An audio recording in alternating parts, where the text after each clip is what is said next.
Grace and peace to you, sisters and brothers. Amy Wilson Feltz here. I'm the pastor of St. Paul's United Methodist Church in El Paso, Texas. Here with Natalie, one of my favorite readers, and Grace is the name of the game tonight. I'm so sorry, those of you who were waiting for us on Facebook Live. We tried on several devices and it just was not working for us. So thank you for being willing to find us this way. We are so glad to be with you tonight, and we do have a few stories to share with you. And the first is from our Bible, and we are going to be reading from Matthew Chapter 3. Again, we are using our Bible storybook from Deep Blue.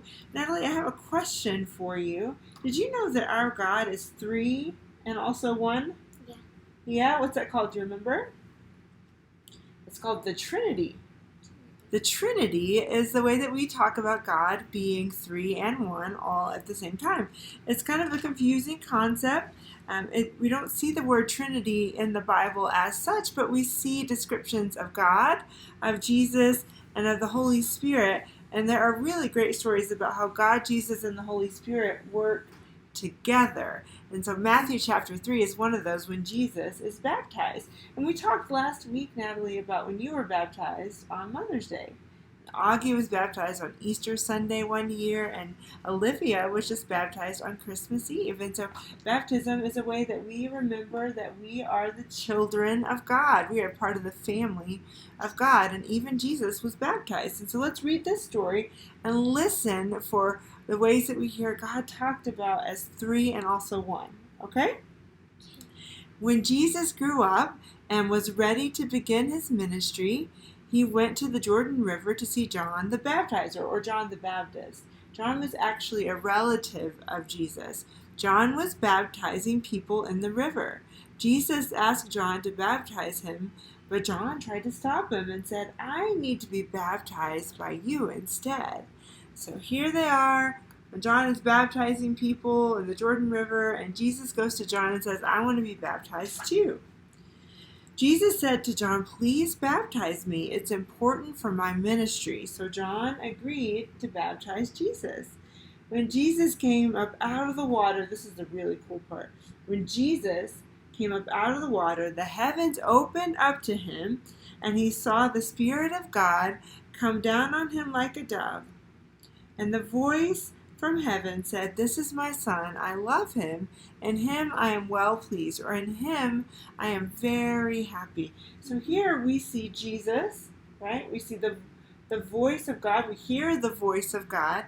And we see the dove, the Spirit. All three parts of God. God, Jesus, and the Holy Spirit together in one story. Isn't that cool? Yeah, great. And we're going to talk more about that next week. Are you ready for the next story now? Yeah. You want to do the one about the car first? I was going to say, could we do this one first because it's the longest one? And if we do that one first, then the longest one won't be. She wants to read Horton Hatches the Egg first. This is the one that Augie picked for us today. Augie, again, was having a rough day and decided to stay with Dad. One of these days he will join us again. You ready? Sighed Maisie, a lazy bird hatching an egg. "I'm tired and I'm bored and I've got kinks in my leg from just sitting here day after day. It's work. How I hate it. I'd much rather play. I'd take a vacation. Fly off for a rest if I could find someone to stay on my nest. If I could find someone, I'd fly away free." There's Maisie. Tired of sitting on that egg. Then Horton, the elephant, passed by the tree. "Hello," called the lazy bird, smiling her best. "You've nothing to do, and I do need a rest. Would you like to sit on the egg in my nest?" The elephant laughed.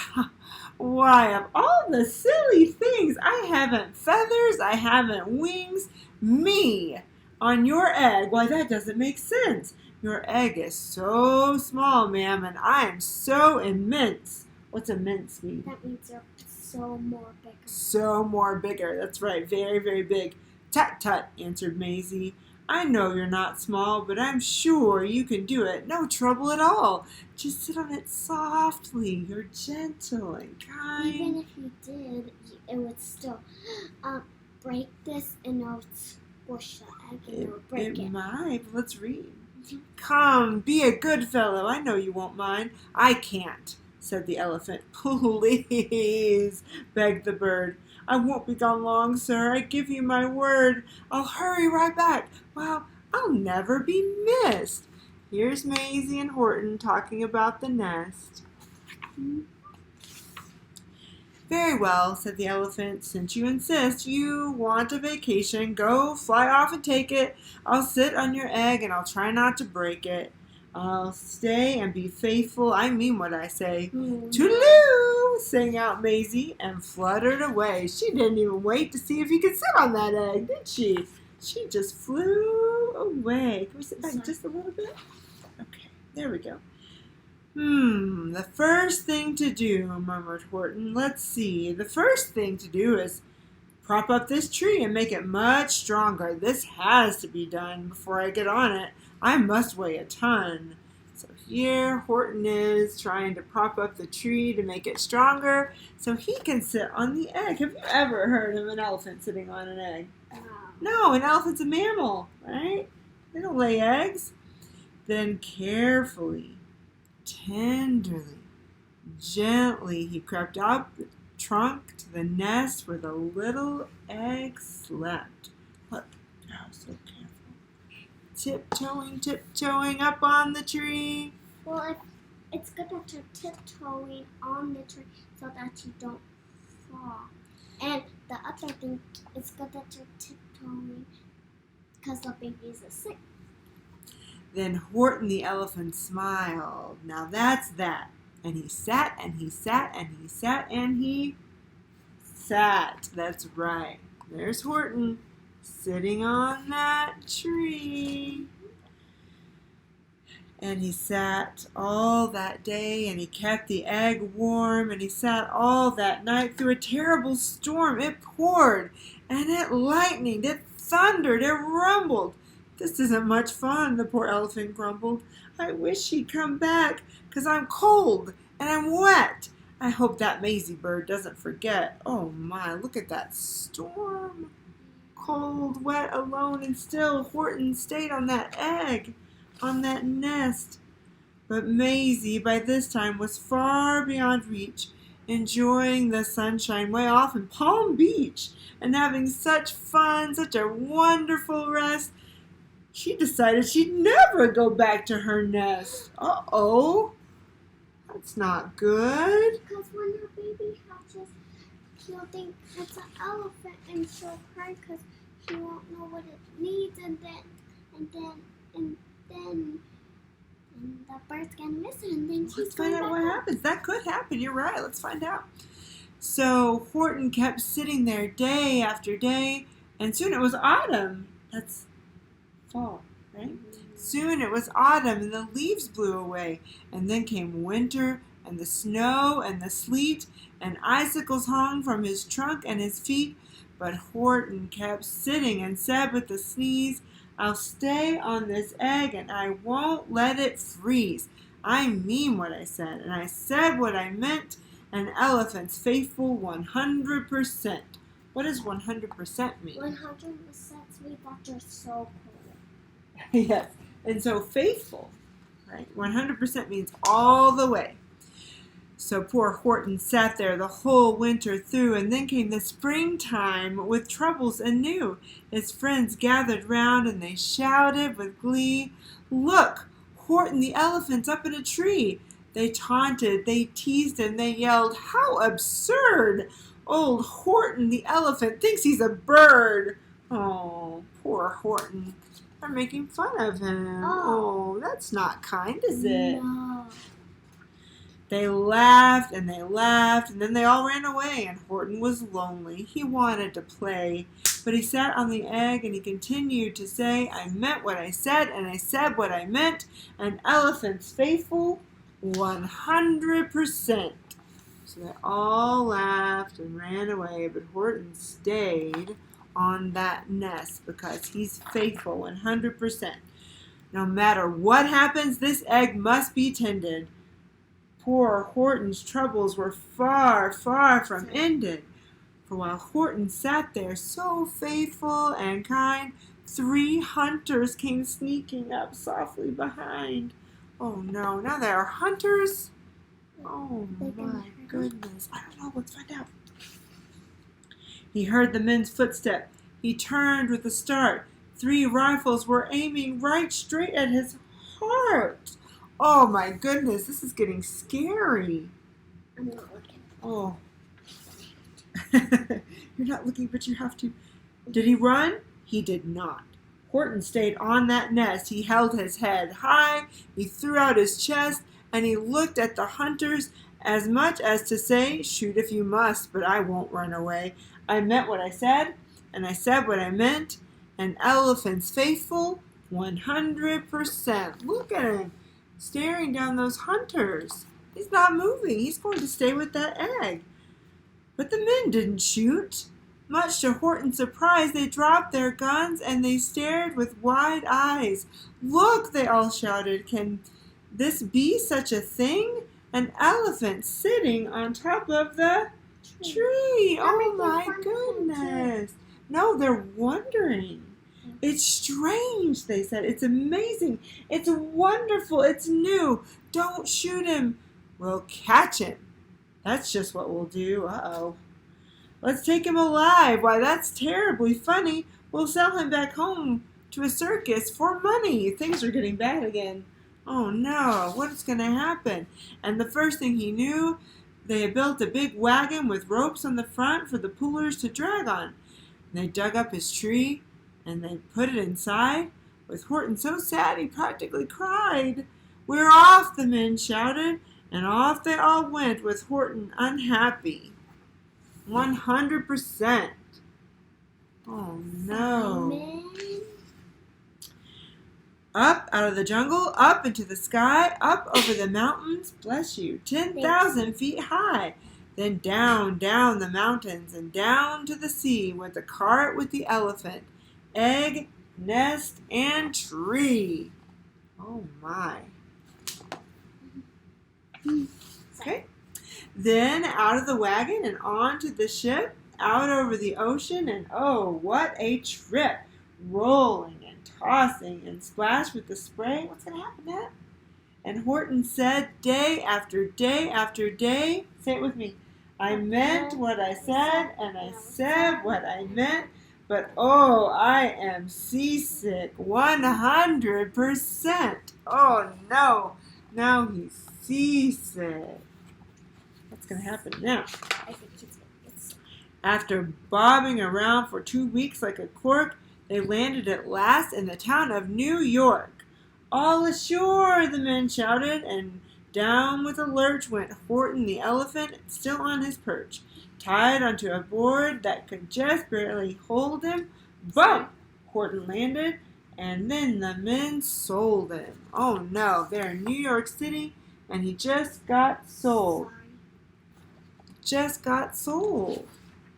Sold to a circus! Then week after week, they showed him to people at 10 cents a peek. They took him to Boston, to Kalamazoo, Chicago, Weehawken, and Washington, too.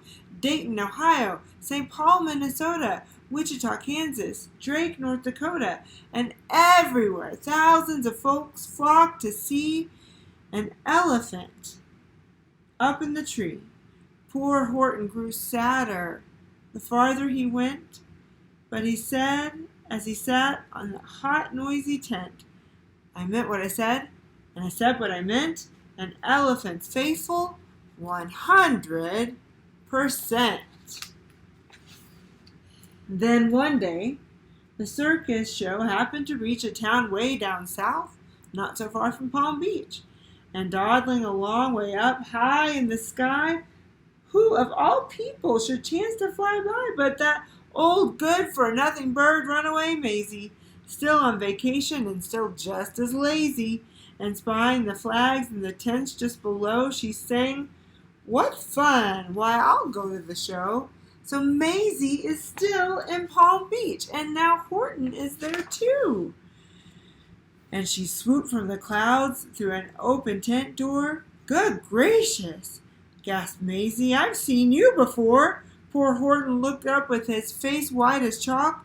He started to speak, but before he could talk, before he could talk, there rang out the noisiest, ear-splitting squeaks from the egg that he'd sat on for 51 weeks. That's almost a whole year. Do you know that? It is. A thumping, a bumping, a wild, alive scratching. My egg, shouted Horton. My egg! Why, it's hatching! Oh my goodness, the egg is hatching! Look, it's shaking, it's moving. But it's mine, screamed the bird when she heard the egg crack. The work was all done. Now she wanted it back. It's my egg, she sputtered. You stole it from me. Get off of my nest. Get out of my tree. Poor Horton backed down with a sad, heavy heart. Well, he might forget all about it. But at that very instant, the egg burst apart, and out of the pieces of red and white shell from the egg that he sat on so long and so well, Horton the elephant saw something whiz. It had ears and a tail and a trunk just like his. Oh my goodness, it's a flying elephant. And the people came shouting, "What's this all about?" They looked and they stared with their eyes popping out. Then they cheered and they cheered and they cheered more and more. They'd never seen anything like this before. My goodness, my gracious, they shouted. My word, it is something brand new. It's an elephant bird. And it should be like that because Horton was faithful. He sat and he sat. He meant what he said, and he said what he meant. Look at the page. He's mad. And the bird is mad, yes. Why? And they sent him home happy 100% because Horton is keeping the elephant bird because he did all of the work. That is such a fun story. We have one more story called I Can Drive a Car, and Natalie picked this one out. This little car needs some fuel. Can you help to fill it up? Is the fuel tank empty or full? You decide. So this book is interactive, and you can make the fuel tank move up and down. And also, this is brand new too. Okay, let's turn this one. You remember that first page sticks a little bit. This little car has a flat tire. Can you help change it? And then take the car through the car wash. So here we have the flat tire, and then the car wash actually moves. Now I can show you. Can you pull it out? It's hard. Yeah, it's hard. A little bit. Yeah. So you can see, we'll move it backward. There, it's out of the car wash. Now it's back in the car wash. Now it's back out of the car wash. This little car needs mending. Can you find the mechanic? It has started to rain. You better turn on the windshield wipers. Pitter patter. So let's do the mechanic first. The car needs mending. Can you find the mechanic? Can you pull that? We did it with the car. There's the mechanic. Yes. It's hard. It is a little bit hard. And then here, let's see. We have the windshield wipers. There they go. It's nightfall. Do you want the car lights on? The car is home. Park it in the garage. So you do the car lights. Can you do that one? Yeah. On and then back off again. It's still on. And on. Good. And then here's the garage. Like this. And you can also turn it higher. Just down. Very good. Pick me. Oh, I'm sorry. The end. Thank you so much for being with us. We hope that Facebook will be working properly the way we need it to next week. But either way, we'll see you one way or the other for story time. And we hope you are all doing very well, and we miss you. So we love you, Natalie. We love you. Bye-bye.